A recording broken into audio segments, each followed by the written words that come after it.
Tina Robinson DYU, Lakulam Stilawaku, Kane Divo Tagu.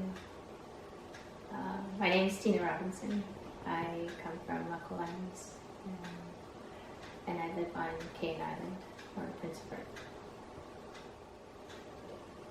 You know, having that fear of getting taken away. You know, like it definitely, I feel that. And it also, the part of the duffel bags only allow me to take so much. You know, like I understand where she's coming from. You know, as a First Nations person, we've been faced with a lot of trauma around that, whether it's getting removed from where you live or where you're from, or getting removed from your family. And also, you know, like having to just think about what is important to you and packing that up. You know, is really significant, because even in my thought, if I could go back to that point in my life, that my duffel bags would be filled a lot differently than what they were filled with. They talk about the land, and you know, throughout the articles they talk about the food, the harvesting of the food, and you know, even the turtle and Turtle Island, and the significance of, you know, the platelets on the back of the shell. You know, there's 13 platelets, there's 13 moons, there's, you know, if you look deeper, there's actually 28 more, which represents the moon cycle.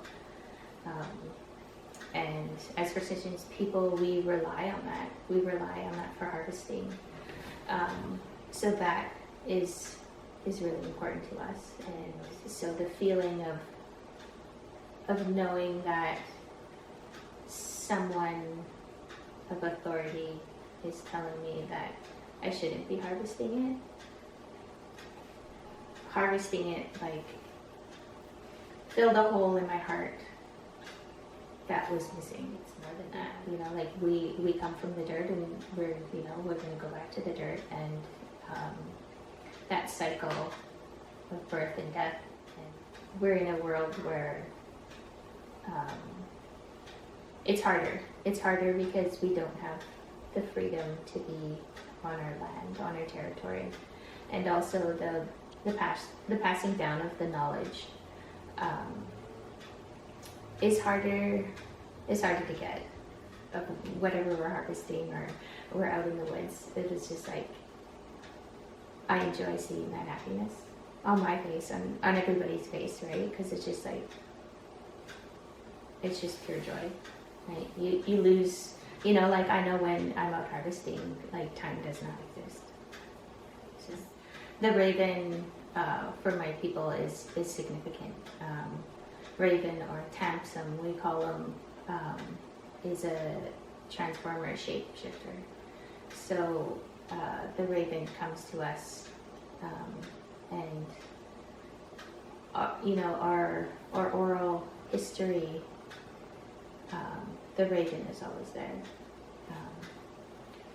And you know, at the beginning of the article, you know, it seems like she's coming from a heavy heart and loss, and just like mad that like Raven wasn't there to help her during all of this. And then it wasn't until like the end of the article where it's that last sentence where it's like, yeah, basically Raven's here, and yeah, Raven has never left. Yeah, Raven has never left, even though Raven may have been dormant. I think that was like dormant in the heart. You know, growing up, you know, like I don't recall ever talking when I was younger. I was silent, I was quiet. That was just something that we did to protect ourselves. We, you know, our surroundings, I know my surroundings when I was younger was not safe. And I wasn't taught really to know any better. Like, even though in my heart I knew that this wasn't right, I didn't have the tools to say anything or do anything. I just had to live in it. And so, you know, when I decided to go back to school, it wasn't at first for me, it was for the thought of my children. I didn't want them to have to go through those struggles as a child. And so that really started it all off. That really started opening my mind and, you know, educating myself in school-wise, but it also led me to learn more on the cultural aspect and really of who I am and who I am meant to be. Like, people talk about land as if it's a thing. For us, it's not. It's who we are. You know, everything is around it. And we're connected. We're connected in our language. We're connected in the food we eat, how we harvest, how we live, how we, you know, like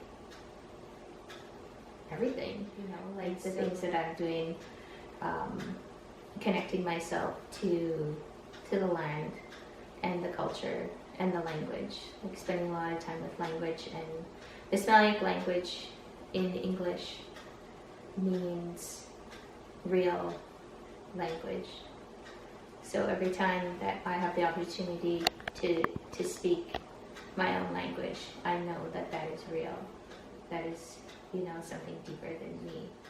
And yeah. Dim Sulaksa Smelliak is one of the sentences I learned today.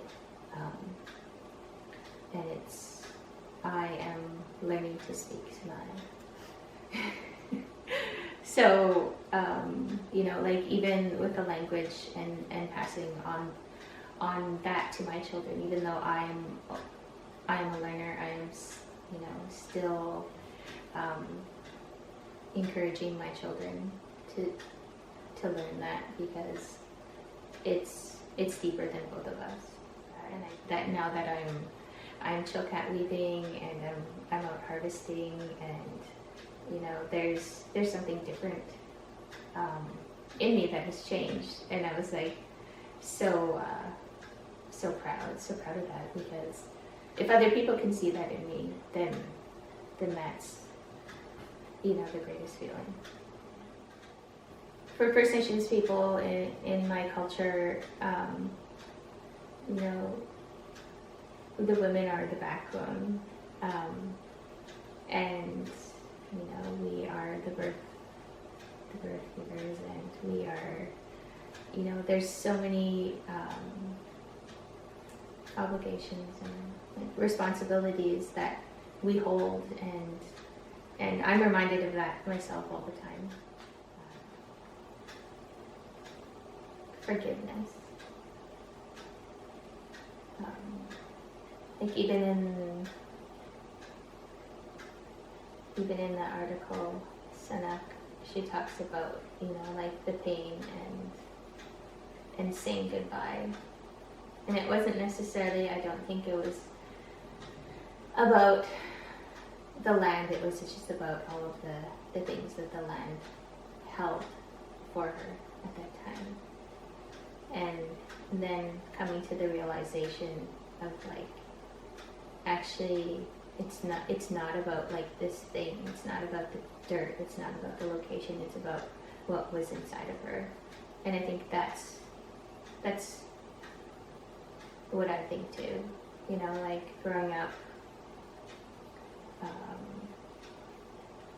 the hurt and the trauma that I faced, it took a long time for me to say goodbye to that. And it wasn't until that happened that I wasn't able to open my eyes to see or to feel or to accept things back into my head. And so that's why, like, even when we're out harvesting, I feel that it's, you know, I'm putting one more puzzle piece into the puzzle, you know. So yeah, that's really, I think everyone needs to do that, and needs to be able to do that, whatever that looks like. And you know, we can't be stuck on you know, something that doesn't exist. We have to just move forward and heal ourselves, and know that something greater will come out of it. Well, thank you very much. That was epic.